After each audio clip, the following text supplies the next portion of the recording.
Heads up, this is just a quick video I wanted to make while I work on something bigger, so it's gonna be lower quality than the rest. Sorry about that. Oh hello, seems I reached 100 subscribers. Cool. I have fought all 4 secret bosses Deltarune has to offer, and with chapter 5 being all the way over in 2026, I figured I'd get the cope started early and rank them all. Full disclaimer before we begin, all 4 secret fights are awesome, and I love them all. This video is my opinion and you may disagree with me, and that's alright. Feel free to leave your own ranking in the comments, I'd love to rate them all. With that said, let's rank them. I'm going to be rating these bosses on 3 main aspects: the way you unlock them, the music that goes with the fight, and naturally, the fight itself. I'm going to be assigning each aspect a rating out of 5 stars. With that out the way, let's get started.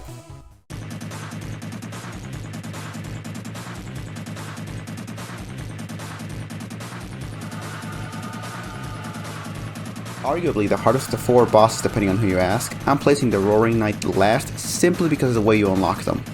To unlock the Roaring Knight, you must get S tier in the first 2 rounds of TV time and complete all 3 secret console sections found in the back part of the green room.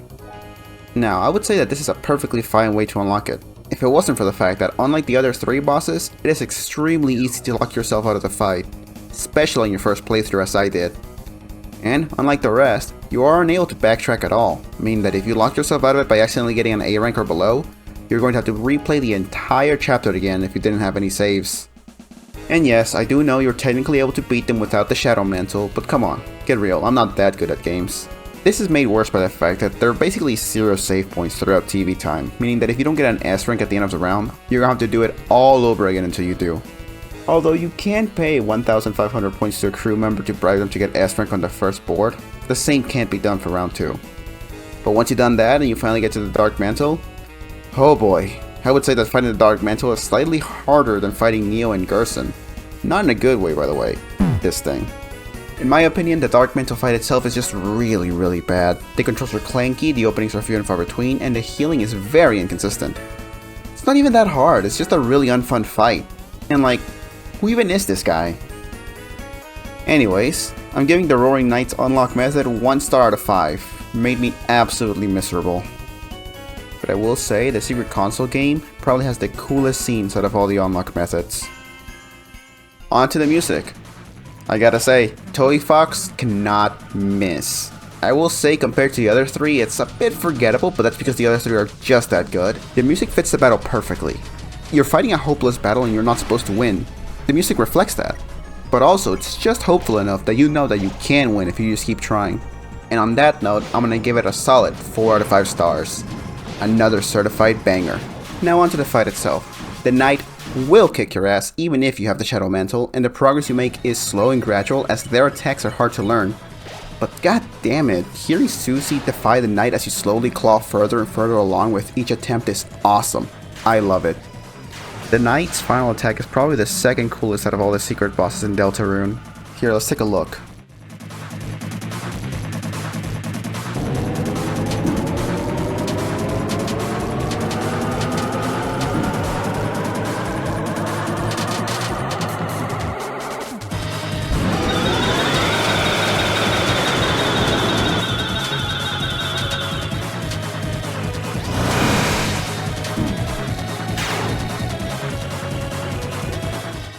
God, the Knight is just so cool, I love them. Plus it gets bonus points because of its callback to Asriel. I would even argue that some of the Knight's normal attacks are actually callbacks to the Sans fight in the Genocide route of Undertale.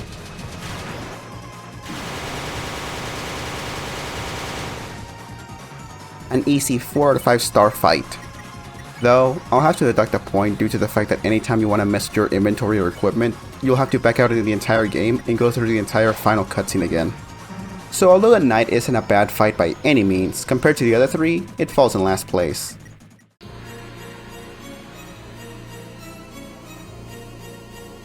Coming in at number 3 we have the big shot himself, Spamptonton. Definitely many people's favorite character, and if it wasn't for Tenna, he'd be mine too. But right now, we're only talking about a secret fight, starting off with how you unlock him. I gotta be honest, Spampton is probably the easiest boss to unlock out of the 4 by a long shot. With you only needing to pay a little attention to him when you first meet him, and even then, you will need to visit his shop a grand total of 2 times. Once to buy the keygen from him, and the other to deliver the memory disk before you fully unlock them down in the Queen's basement. Very easy, but perhaps too easy. 3 out of 5 stars. On to the music. Dude, it's Big Shot. What's there more to say? It's hype, it fits the battle amazingly, and it's a banger. I would argue it's probably the strongest theme out of the 4. I mean here.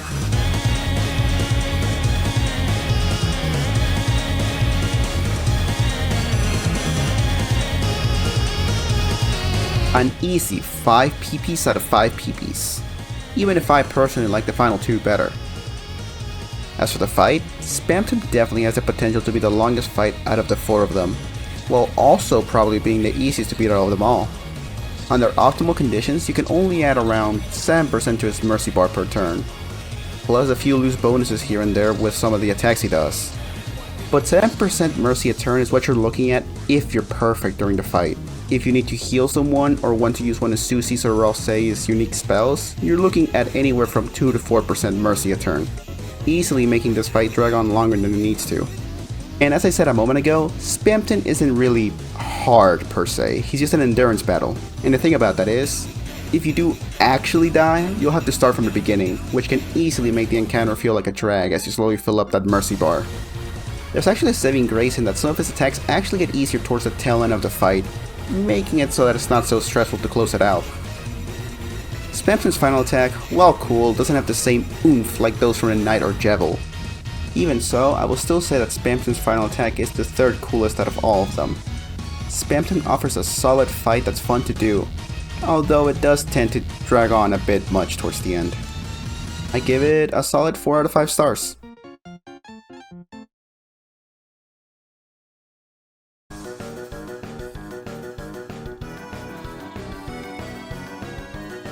For number 2, I have picked out the OG himself, Jevil, the original hidden boss that set the template for the other 3 to follow. I think the way you unlock Jevil is pretty serviceable. The game feeds you just enough information to point you in the right direction without making it too easy like Spampton. Although, I can definitely see how someone who isn't paying attention could miss it, but the 3 key parts are simple enough to find, and you can't exactly lock yourself out without literally fighting the final boss. It's straightforward, yet not too easy, while giving the player plenty of time to unlock it throughout the chapter, with the literal final boss being the only thing that can lock you out of the fight. It set the standard for how a secret boss is unlocked, and I think it did a pretty good job. 5 stars. On to the music. Another certified Toby Fox banger. The World Revolving has become a classic, especially given the fact that it was the main thing we had to listen to for 3 years before Chapter 2 came out. It encapsulates the chaos of the fight and the gremlin perfectly, and I will only let it have a point due to it being way shorter than the rest, which makes it real easy to tell when the audio loops during the fight, which, due to its short duration, you tend to notice it a lot more over the other 3 songs.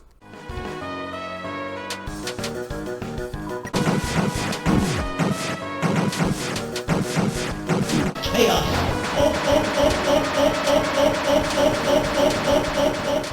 4.5 stars. Sporting probably the coolest final attack out of all the bosses, Jevil's fight once again knocks it out of the park. It's difficult, yes, but you also don't feel like it's impossible like with the Knight.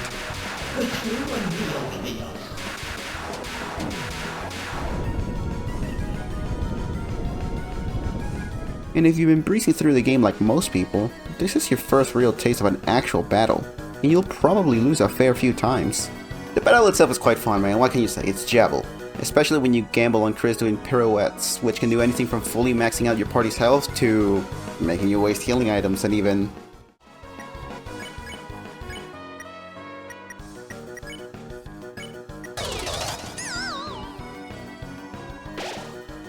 Motherfucker. Jevil is easily the most vocal out of all the bosses, sporting multiple coherent voice lines that I think are amazing, especially when you combine it with his final attack, which I had mentioned is probably the coolest one out of all of them.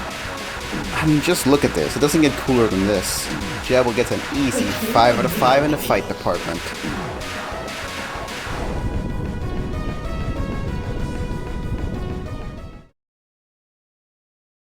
This might come as a shock for some of you, but yes, for the number 1 spot, and what I believe to be the best secret boss in Deltarune thus far, we have Gerson.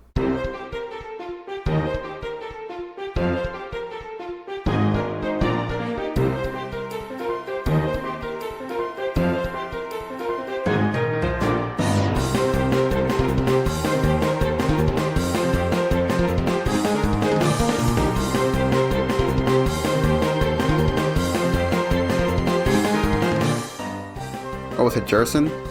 Yeah, I'll call him Gerson, please don't kill me if I'm wrong.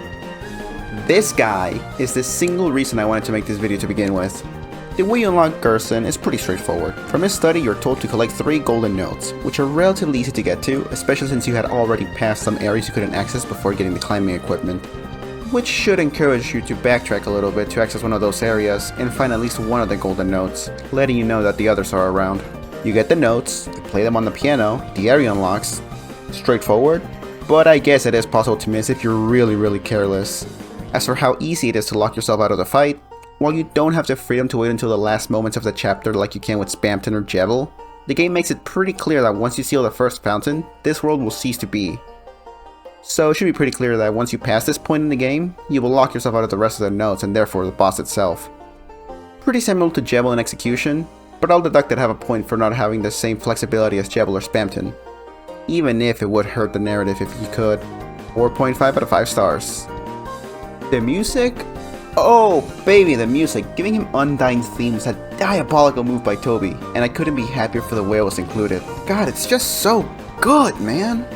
This is probably my favorite track out of all of Deltarune. It's just so good, and the pamphlet at the end, dear God. Here, I don't know if anyone else has noticed this, but listen to this.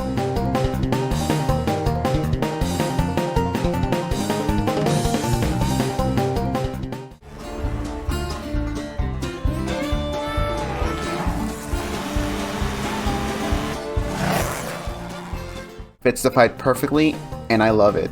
An easy 5 out of 5 stars. Now onto the fight itself and the main thing I want to talk about. God damn it, did Toby cook with this one. The build up to it with Gerson giving advice to Susie to believe in herself, the fact that you have to rely on her own heal spell due to not being able to use items, the Root Buster ping pong, it's all just absolute cinema. Although this is definitely one of the easier fights, you don't really feel it. The fight doesn't drag on more than it needs to, and you feel like a badass when you manage to no-hit an attack and hit all the Root Buster counters.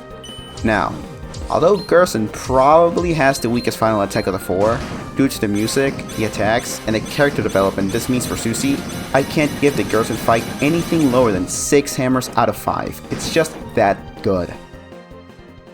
I think it's absolute criminal that a fight this good wasn't mandatory, as it really makes Susie's reaction to the statue fight and the general attitude towards the old man's death hit the player much harder.